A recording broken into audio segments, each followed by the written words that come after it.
벌써 저희들은 1월 두 번째 주를 맞이하고 있습니다. 제가 여러분들에게 한번 질문을 해보고 싶습니다. 여러분, 우리가 하나님의 뜻에 100% 순종하면 우리가 살아가는 삶이 형통할까요? 맞을 수도 있고 또 안 맞는 것 같기도 하고 그렇죠? 근데 전적으로 그렇지는 않습니다. 우리가 하나님의 뜻에 순종하면은 내가 구하는 모든 것이 100% 이루어지는 형통한 삶을 살 것이다. 그렇지 않아요. 우리의 사명에는 예상하지 못한 고난들이 다가옵니다. 어떤 우리가 기도하는 것들이 그렇게 순조롭게 이루어지지만은 않습니다. 오늘 성경에 나오는 이 사도 바울은 사실은 1차 선교 여행했던 곳, 그러면서 복음을 전했던 것을 다시 한번 방문하고 그들이 믿음 안에 잘 서도록 하기 위해서 그런 목적을 세우고, 그래서 지금의 티르키예 지역, 예전에 터키라고 했던 이 소아시아 지역을 순회를 합니다.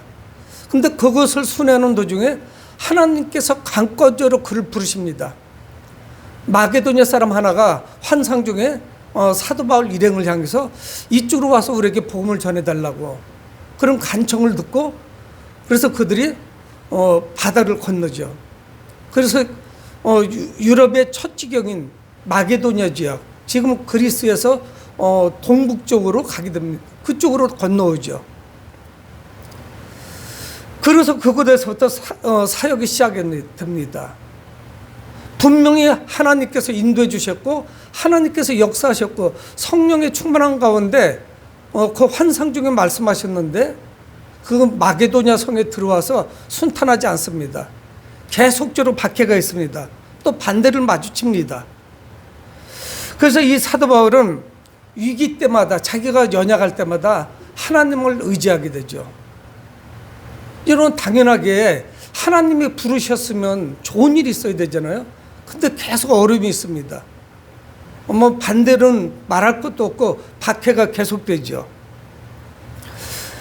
주님께서는 바울에게 동역자를 붙여주시고 때로는 그를 위로하시고 격려하시고 그러면서 전도 사역을 감당하게 하십니다.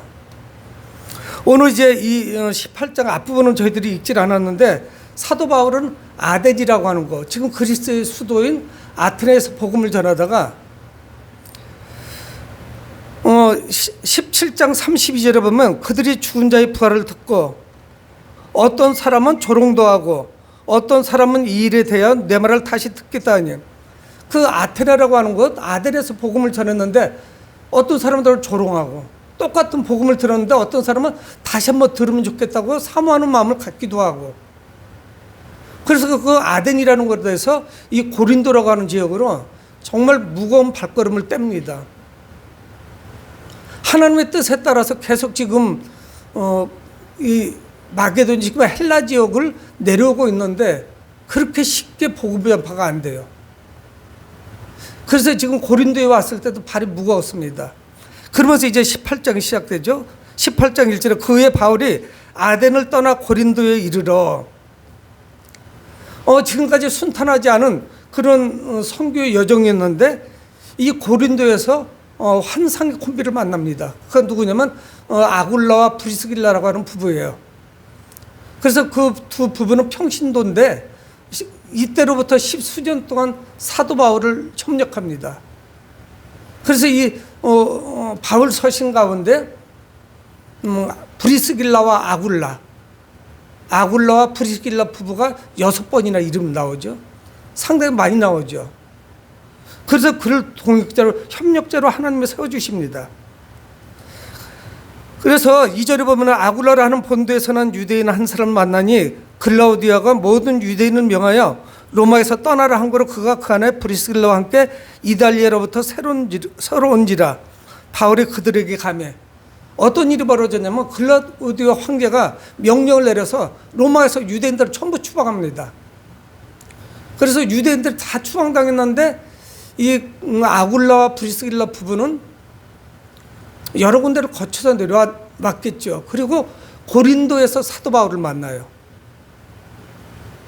그들도 신앙 때문에 또 이제 그 로마 정부의 탄압 때문에 고린도까지 살기 위해서 왔거든요.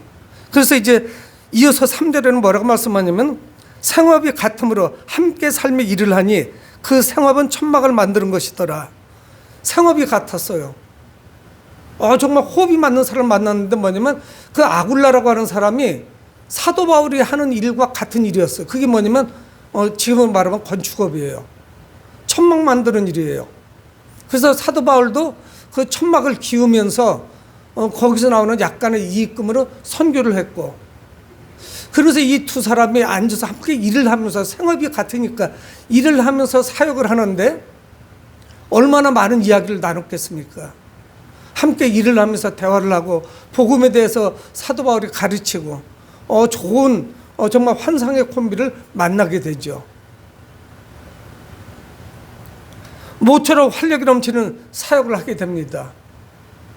사도 바울이 고무됐을 거예요. 이제 고린도에서는 잘 될 것 같다. 여러분, 그런 데다가 오늘 말씀에 5절 말씀부터 우리가 본문을 보지 않습니까? 실라와 디모데가 마게도냐로부터 내려왔어요. 브리스길라와 아굴라라고 하는 부부를 만났는데 그것도 너무너무 감사한데 이제 실라와 디모데와 실라가 내려왔습니다. 마게도냐 지역에. 그쪽에서 내려왔어요. 이들이 베레아까지 같이 내려왔는데 데살로니카에 있는 유대인들이 그 지역까지 베레아까지 와가지고 얼마나 회방을 많이 넣었는지 복음을 전할 수가 없습니다. 그래서 생명의 위협을 느낀 사도 바울이 오늘 5절에 나오는 실라와 디모데를 그곳에 남겨두고 그 밤중에 도피합니다. 야반도주했어요. 그래서 아덴으로 온 거거든요. 그랬다가 다시 고린도까지 내려오고 거기에 남아있었던 그의 제자들이 실라와 디모데가 추후에 이렇게 따라 내려오죠. 그러면서 오늘 이제 사역이 전개가 되는 것입니다. 사도 바울이 먼저 내려오고 또 그거다 내려와서 브리스길라와 아굴라 부부를 만나고 실라와 디모데까지 내려오니까 정말 환상의 콤비가 된 거예요.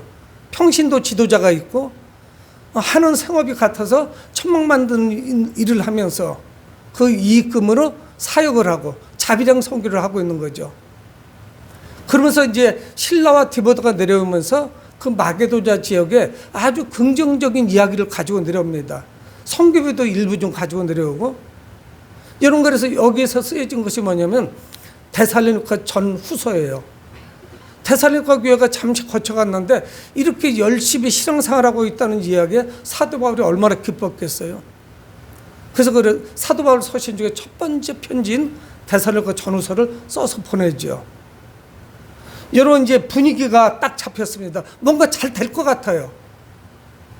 그래서 사도 바울 가는 곳마다 유대인들이 모이는 곳, 회당이라고 하는 곳에서 복음을 전합니다. 현재로 말하면 교회 같은 성격이에요. 유대인들이 멀리 계속 다른 나라로 가니까 예루살렘에 올 수가 없으니까 자기들끼리 하나님의 말씀을 배우고 하나님을 예배드립니다.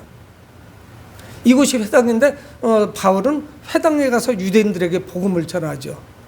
그래서 오늘 5절 말씀에 실라와 디모데가 마게도냐로부터 내려오매 바울이 하나님의 말씀에 붙잡혀, 더욱 이 탄력이 붙었습니다. 하나님의 말씀에 붙잡혀 유대인들에게 복음을 전하죠. 그 복음이 뭐냐면 예수는 그리스도라 밝혔다는 거예요. 예수는 누구냐? 그리스도. 바로 메시아라는 거예요. 그분이 구세주라는 걸 전하는 거예요. 이것이 복음의 핵심 아니겠습니까? 거기에다가 정말 천군 만마를 얻었잖아요. 동역자들을 얻고 평신도 지도자가 함께 해주고, 그래서 힘을 내서 회당에 들어가서 유대인들에게 예수는 그리스도다, 예수는 메시아다 복음을 전한 거예요. 우리는 자꾸 다른 이야기 하려고 하거든요. 간증도 필요하죠. 중요한 사실은 뭐냐? 예수는 그리스도다, 메시아라는 거예요. 우리의 생명을 구원할 뿐이라는 거예요. 이 복음을 전했습니다. 여러분, 그런데 유대인들의 반응이 냉담해요. 예수는 그리스도다, 예수는 하나님의 아들이시다, 이분은 하나님이시다 하는 것을 유대인들이 받아들일 수 있겠어요? 얼마나 냉담한지 몰라요. 열심히 복음을 전하는데 뜻대로 안 됩니다. 여기까지 이 선교 여정 이 모두가 하나님이 인도해 주신 거예요. 사도 바울 마음대로 한 것이 하나도 없습니다. 근데 6절에 뭐라고 말씀하냐면 그들이 대적하여 비방하거늘 복음을 받아들이지 않아요. 그래서 바울이 어떻게 하냐면 바울이 옷을 털면서 이르되 너희 피가 너희 머리로 돌아갈 것이요 나는 깨끗하니라. 사도 바울이 그들을 향해서 옷을 털어버렸습니다. 먼지를 다 터버린 거예요. 때로는 신발에 흙을 털기도 합니다. 쿵쿵 몇 번 굴러 털고 옷을 털어버린 거예요. 이거는 뭐냐면 맹세를 하거나 아니면 상대방을 저주할 때는 행위예요. 내가 분명히 복음을 전했음에도 불구하고 비방하고 조롱하고 복음을 받아들이지 않고 예수 그리스도를 영접하지 않고 너희들과 나는 이제 상관이 없다. 추후에 이루어지는 수많은 일들 그 모든 저주는 내가 아닌 너희들이 받는 것이다. 파수꾼은 전하기만 하면 돼요. 모든 것을 책임지는 것은 아닙니다. 그래서 그것을 떠나가요. 이후에 모든 책임은 결국은 복음을 거부한 유대인들에게 있는 거죠.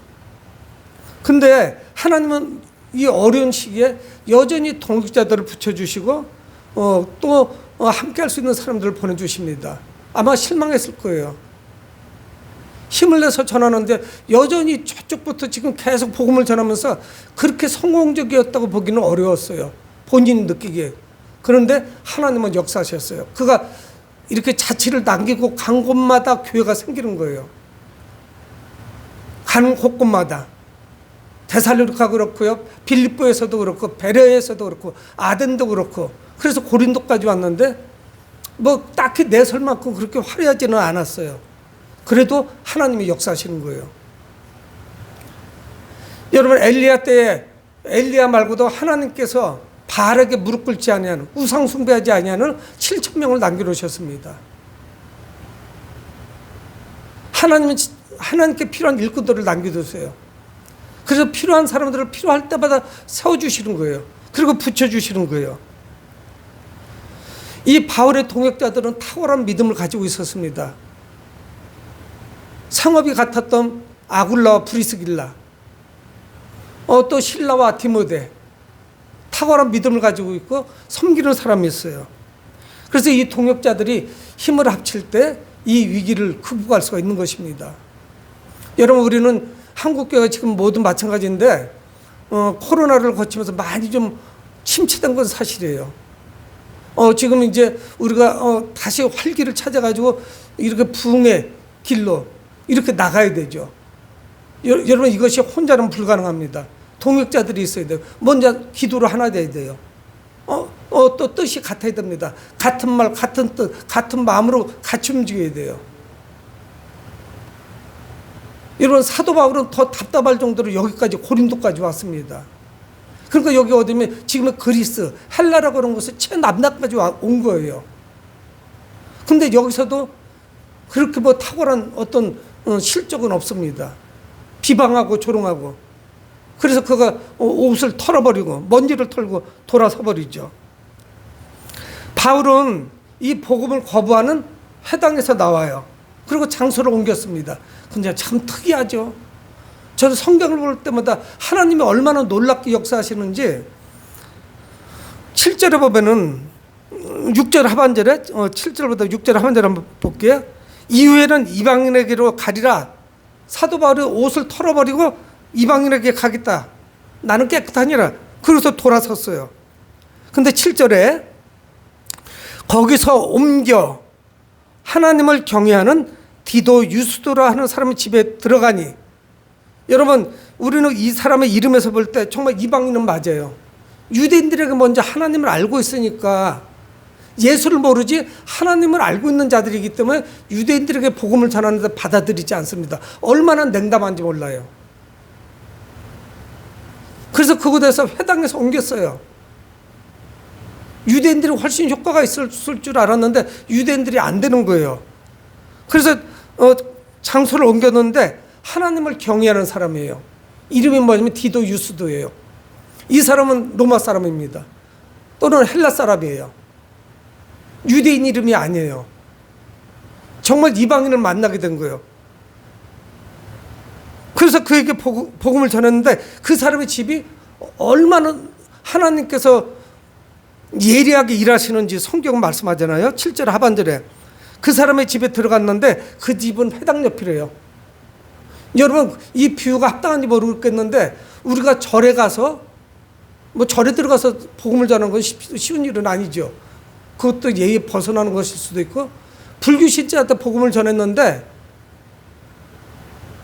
잘 안 되는 거예요. 그리고 또 다른 사람에게 복음을 전했는데 거기가 어디면 사찰의 바로 옆이야. 지금 회당의 바로 옆집이 디도 유수 들어가는 사람의 집이에요. 하나님이 그런 사람을 붙여주신 거예요. 이게 절호의 기회 아니겠습니까? 그러니까 이쪽에 내려와서 최초의 교회가 이방인인 디도 유수드라고 하는 사람의 가정에서 예배를 드리게 되는 거예요. 이거 심상치 않잖아요. 나가는 게 지금. 사도 바울이 많이 실망이 있었을 것인데 동역자들 때문에 다시 힘을 얻어서 복음을 전했는데 예상대로 잘 안 됐습니다. 그런데 이 고린도에서 첫 번째 자기의 집을 교회로 내놓은 사람은 누구냐면 디도 유수도예요. 그래서 거기에서 작은 모임이 시작이 되는 거예요. 여러분 얼마나 이게 성가십니까? 내 집을 예배당으로 내놓는다는 게. 사람들 많이 오죠. 음식을 해내야 되죠. 교제를 해야 되죠. 늦은 시간까지 그 집에 있겠죠.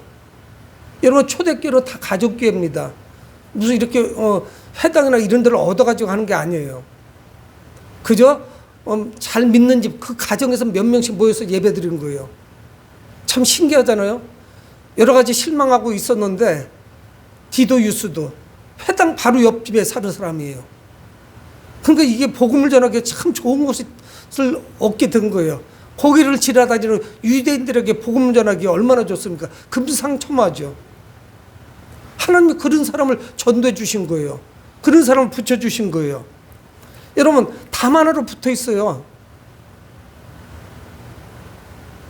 회당하고 유대인들의 회당하고 고린도의 첫 번째 기독교인 집하고 담에 붙어 있다고요. 하나님이 이렇게 역사하시는 거예요. 회당 옆이었기 때문에 전도에는 큰 유익이 됐을 겁니다. 도움이 됐을 거예요. 그쪽을 지나가지 않으면 유대인들이 다닐 수가 없죠. 주님은 바울의 사역에 훌륭한 동역자를 붙여주시고 환경을 만들어 주십니다. 그뿐만이 아니었어요. 8절에 또 회당장 그리스보가 온 지방과 더불어 주를 믿으며 놀라운 일이 벌어졌습니다. 회당의 가장 높은 사람이 회당장이죠. 회당에 있는 사람들은 누구냐면 회당의 멤버들은 유대인들이에요. 그 지역에 사는. 그래서 그들은 안식일마다 회당에서 모여서 하나님의 말씀을 낭독하고 찬양을 하고 그러거든요. 우리 예배 형태죠. 그런데 디도 유수도라고 하는 사람의 집을 첫 예배당으로 예배를 드리기 시작을 했는데 회당장 그리스보가 예수님을 영접한 거예요. 여러분 이거는 주지수님에게 복음을 전한 거예요. 엄청난 일이 벌어졌죠. 회당장 그리스보가 온 지방과 더불어 주를 믿으며 성경이 이렇게 말씀하고 있어요. 회당에 가서도 실패했는데 회당에서 가장 높은 사람, 성경을 가장 많이 알고 있는 사람, 성경으로 잘 조직적으로 무장된 그 회당장이 온 지방과 더불어서 예수님을 영접한 거예요. 엄청난 역사가 일어난 거죠. 여러분 그뿐만이 아닙니다. 8절 중반절 이어서 말씀을 하는데 수많은 고린도 사람도 듣고 믿어 세례를 받더라. 여러분 우리는 계속 낙심하고 실망하고 이거 안 돼요. 몇 번을 쫓아가도 복음을 전해도 받아들이질 않아요. 사람이 벽창호예요. 뭐 그냥 산을 마주하고 있는 것 같아요. 수많은 이야기를 합니다.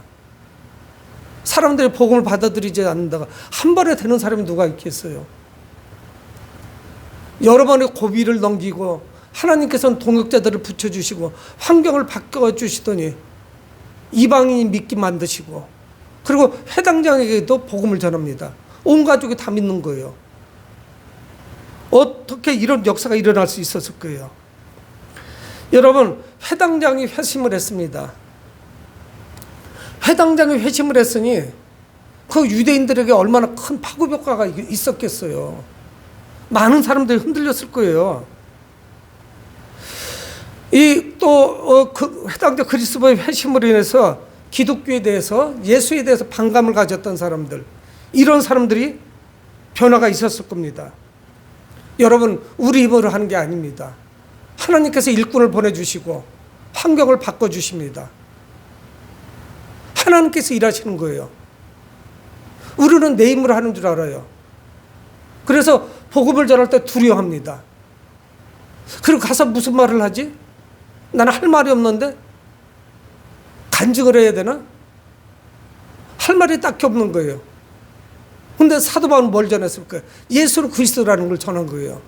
그분에게 생명이 있다는 걸 전하는 거예요. 다른 얘기해봐요. 그거 이상 더 가치 있는 것이 뭐가 있습니까? 예수 안에만 생명이 있습니다. 죽음 위에는 분명히 천국과 지옥이 있습니다.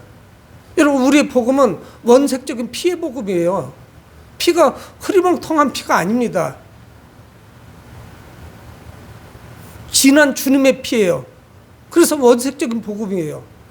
근데 자꾸 우리가 물을 타서 희석시키는 거예요. 여러분, 내 간증이 이 복음만큼 효과가 있을까요? 예수 안에 생명이 있다고 전하셔야죠. 그랬더니 환경이 바뀌었어요.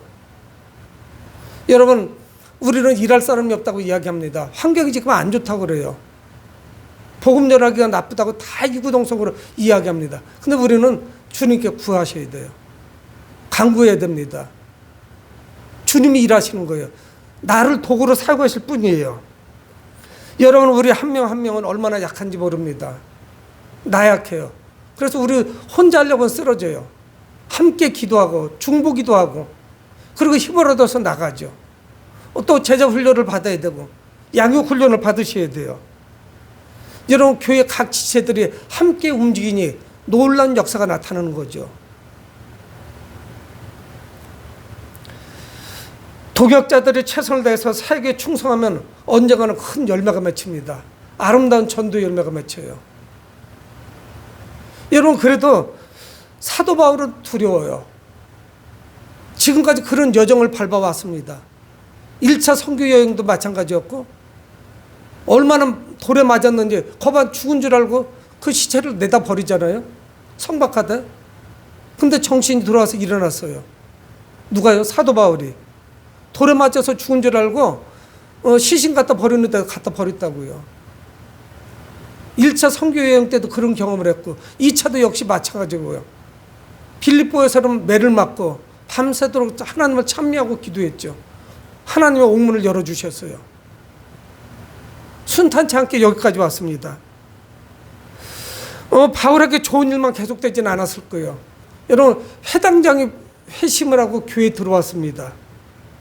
그리고 그들의 예배처가 회당 바로 옆에 있다는 거, 예수님을 영접하지 골수 유대인들에게는 눈의 가시였을 거예요. 뭐 저런 것들이 있지 했을 거예요. 그리고 긴장했을 겁니다. 우리 회당장도 저쪽으로 넘어갔어? 그들이 얼마나 정말 피곤하게 이들을 감시했겠어요.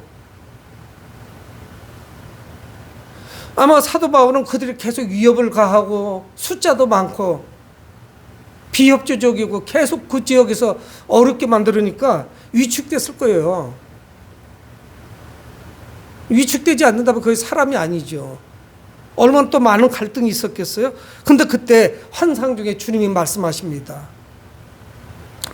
9절에 밤에 주께서 환상 가운데 바울에게 말씀하시되, 동역자들이 이렇게 격려해서도 큰 힘이 됐을 텐데 주님이 말씀하시는 거예요. 환상 중에 바울에게 두려워하지 말아라. 두려워하지 말며 침묵하지 말고 말하라. 주님이 말씀하시는 거예요. 두려워하지 말라는 거예요. 그리고 침묵하지 말고 말하라는 거예요. 입 봉하고 있지 말라는 거예요. 담대하게 나가라는 거예요. 여러분, 사람들이 위축되면 말하기가 싫잖아요. 자신이 떨어졌는데 자신감이 하나도 없어요. 근데 주님은 뭐라고 말씀하시지만 두려워하지 말래요. 여러분, 우리가 두려워할 줄 몰라서 안 하는 게 아니잖아요. 잘 살고 싶지 않아서 안 되는 게 아닙니다. 두려운 환경이라 두려워하는 거죠. 말할 줄 몰라서 말 안 하는 게 아니에요. 안 되니까 말을 안 하는 거죠. 근데 두려워하지 않을 이유를 말씀하시는 거예요, 주님이. 네가 두려워하지 않아도 되는 이유가 있다. 그게 뭐냐면 10절에 말씀하는 거예요. 내가 너와 함께 있다. 근데 네가 뭐가 두렵냐? 네가 지금까지 복음을 전한 게 아니라 내가 너와 함께 하고 있어. 그러니까 두려워하지 말라는 거예요. 누구하고 함께 있다고요? 주님과. 주님이 함께 하신다는 거예요. 그뿐만이 아닙니다. 어떤 사람도 너를 대적하여 해롭게 할 자가 없을 것이다. 바울아, 누구도 너를 해코지할 수가 없어. 누구도 너를 두렵게 할 자가 없어. 왜? 내가 너와 함께 하기 때문에. 그러니까 두려워하지 마라. 내가 너와 함께 하고 있어. 그리고 너를 대적하는 자들은 내가 다 손봐줄 거야. 그들로부터 너를 지켜줄 거야.